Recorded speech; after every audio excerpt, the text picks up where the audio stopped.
Warning: the opinions expressed in this video do not represent YouTube, associations, agencies, or any particular individuals. They are merely from two guys needing to pass the boredom of their average day lives. Some explicit content may occur in this or future presentations. Viewer discretion may be advised, but ignored if you're into that thing.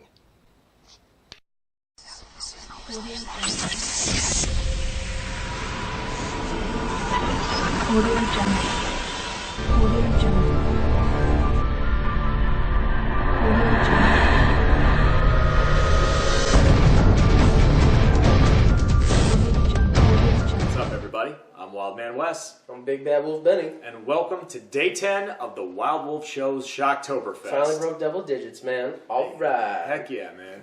All right, so we did a trauma film a while back on day, I believe, 4, I think something like that. Day 4 or something. 4 or 5. Yeah. Bloodbath comes to Psycho Town. That one wasn't necessarily a trauma film because it was picked up by Trauma, but it was through a different film company. However, today we are going to be doing a legitimate trauma film. This one is called Terror Firmer. I love this one. I do. I mean, it's one of my guilty pleasures. It takes place on the set of a movie, an independent movie. What a shock. An independent movie being made by an independent movie shooting an independent movie?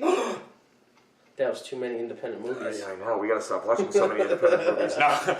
Anyways, throughout the course of the film being filmed, see, this is what happens when our brain starts going in sync here. So, anyways, as that's going on, crew members and actors are being killed off one by one. And people are trying to figure out who's doing it. They're trying to still make the movie within the movie. And eventually they catch up to find out who it is. We're not going to tell you too much about it because... There's also a little love triangle going on in the movie too. So you can't have a good movie without that, apparently. No, not at all. So, but there's an unrated version and there is an R-rated version. If I remember correctly, the R-rated version is on Trauma's channel on YouTube. So if you get a chance, be sure you check it out. Otherwise, find a copy of it, especially the unrated version, because there is about 5 to 10 minutes of the film that actually puts a pivotal point within the whole story. Yeah. So yeah, I would recommend watching the unrated version. But we don't condone exactly what's in the movie, but you get the idea. Again, on the Wild Wolf Show, the Wild Man and the Wolf Man would like to remind you that we do not tolerate, accept, or go along with any of these things that happen in the movies. We're just reviewing. Yep, the more you know. So that's pretty much what we're going to talk about, and hopefully you'll be able to get a chance to watch it. We're going to talk about some of the things we liked and what we didn't like about the film to give you kind of an idea. Just to pull the shade back on the man behind the curtain just a little bit. I think my favorite aspect of the movie is, they're shooting the independent movie in the movie, because you kind of get a feel for how filmmakers who are making independent movies actually have to go through the long process of shooting their movie and what they have to deal with if, like, accidents occur. Obviously not where, like, people are dying, but accidents do occur where people get hurt. They got to be recast. Or people quit. I've been on a couple sets of... They don't like the direction of the movie as it's going on and stuff like that. I've been on a couple sets of TV and movies, and I've seen some of that. I love the satire about it, where everybody complains and so I do like that, because then it kind of, makes you wonder, too, well, what really happened on the... You know what I'm saying? Like, was this how it was when they were shooting the movie? The real movie, not the shooting of the fake movie? Oh, yeah. So I like that aspect, just where everybody gets a feel for it. Not just that, I love the fact that Lloyd Kaufman, the founder of Trauma, plays the director in this film. And guys, if you don't know who Lloyd Kaufman is, I'm sure you've seen him and didn't know it. If you saw Guardians of the Galaxy, he was one of the prisoners shouting at them as they entered the prison. Yeah. So you've seen him. You just didn't know you saw him. The more you know. Yeah, he kind of looks like Bill Nye, only funnier. Yeah. Yeah. He's a little bit shorter, too. With a lot, funnier in like a lot of the bad jokes. Not like Funny I'm a clown. He's not a clown. Yeah, he's not a clown. No. He could be if he wants to. My head to amuse you. Yeah, but anyways, apart from that, cameos. There's a lot of cameos. Ron Jeremy. He has an interesting cameo to say the least, but my favorite of all, the late Lemmy from Motorhead plays an interviewer for the news, and he's been in a lot of other trauma films. He has been. He likes showing up in those kind of films. Yeah, a lot of cameos, but I mean, I just love when, a lot of independent film companies are able to find some of these, celebrities. It literally comes from they've watched the movies and like them, like, oh yeah, well, we'll stop by. Yeah, and I mean, hopefully one of these days we'll be able to be those cameos, If you're watching. Exactly. So the comedy in the deaths in some of the situations. I mean, let's put it this way: if I'm watching a horror movie, there's either two ways I want somebody to die. It's either got to be really, really dramatic and scary, or it's got to be over the top funny. Like, okay. Did that just happen? What? Yeah. Did I just see that? So yeah, those are the kind of deaths I like. Otherwise, it was just like somebody walks up, somebody stabs and walks away. Yeah, I'm not gonna talk about the death scenes that we like because we want you to watch it for yourself. You gotta watch it because you gotta. But I will spoiler alert a little bit. One of my favorite deaths has to involve an escalator. It is. I hope his pants get caught and a bloodbath ensues. It's just the best moment of all. That's probably my favorite kill. Too. Oh, I love it. It really is. And I mean, like when we were talking about like the satire of being on a movie set, just the whole social commentary on films alone. They make references to directors like Steven Spielberg. Yes, they do. They talk about Penny Marshall a lot. They not necessarily in a good light, but at the same time, Penny Marshall's had some fairly decent movies. He's also had some not so very decent movies. No, so like I said, it goes both ways. But yeah, even Spielberg. Yeah. I mean, Hook was decent. Hook was good. I didn't mind it. I liked it. I mean, everybody knows Jaws, but anyway, let's talk about some of the bad things. And again, the Wild Wolf Show does not condone the actions in the movie. We're just reviewing it. Yeah. There's some things that just kind of go hand in hand.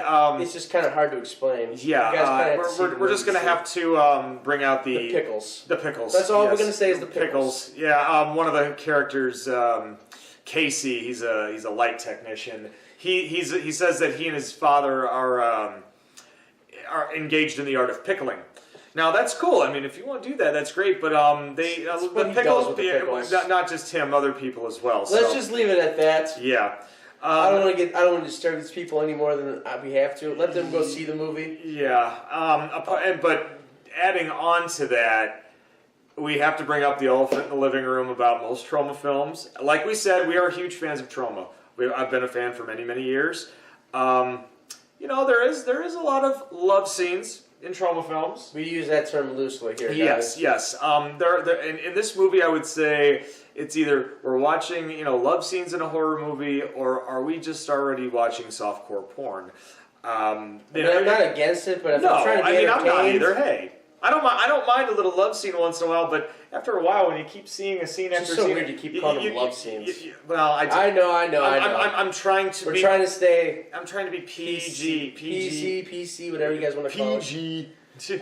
No, but it's just sometimes you feel a little dirty. I mean, but then again, some people will enjoy it. I mean, sometimes we watch it just to laugh at it, going, "This is so ridiculous." I mean, because some of the scenes are rather ridiculous, and like we said, you got to see it for yourself. Pretty much. And you can let us know what your favorite scenes were. I mean, make seriously. Sure you comment down below. Make sure you share this. Make sure you like it. And as always, push the red button. That's the shirt we're getting made. Just push the red button. Push the red button. Yeah, because normally they always say, "Don't push the red button." Oh, no, you push it. Or which red button? The only red button. You push it. Yep. Push it now.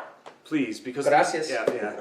Yes, thank you very much. For all of you that are watching this so far, because the more subscribers we're going to be able to get, the more content. I cannot stress that enough. I really want to get, and Benny here, we want to get so much more content for you. We've got so many ideas that makes our head spin. Let's put it this way. I can't sleep at night half the time because I want to give so much to these viewers. I do. About what we can do to make our show better. Like we said, we're going to start doing skits. I've got a couple movie ideas. He's helping me put them down on how to make them actually a script. Well, trying. I'm still a novice at that. He's better than I am. If you're a novice, I'm... Oh, shucks. You're giving me nice compliments. You're I appreciate welcome. that. But anyways, so... But yes, anyway, guys, this has been Day 10 of the Wild Wolf Show Shocktoberfest. I'm one of your hosts, the Big Bad Wolf, Benny. And I'm your other host, the Wild Man, Wes. And tomorrow, Day 11. Yeah. Make sure you guys come back. Yeah, see you soon. I got an idea for a movie, and it goes like this. Well, guys, we messed up. We realized after we were doing post-production on this that we forgot to grade this movie. Yeah. Whoops. Well, it is what it is. But we figured we might as well do this just to poke fun at ourselves if you haven't already. Right. So, Benny, what do you think for Terra Firma? Not a bad movie. Definitely one of Trumbo's better ones. Yeah. I mean, it's no Toxic Avenger. No, but... it's not. I'm gonna go with the C+. C+? Okay. It had a good story, just I think the way it was executed. Blah. I gotcha. Well, I mean, I could agree with him a little bit. I'm going to be a little bit more fair. I like the movie for the most part. It's just the pickles. The pickles got me. So I'm going to have to give this one probably solid B. Solid B, definitely. So other than that, thanks for watching. Yep. Benny, we better do it again. Check it out, it's about a boy who gets his finger caught in a bottle of Mr. Pibb. And they go on adventures. I think it could be big.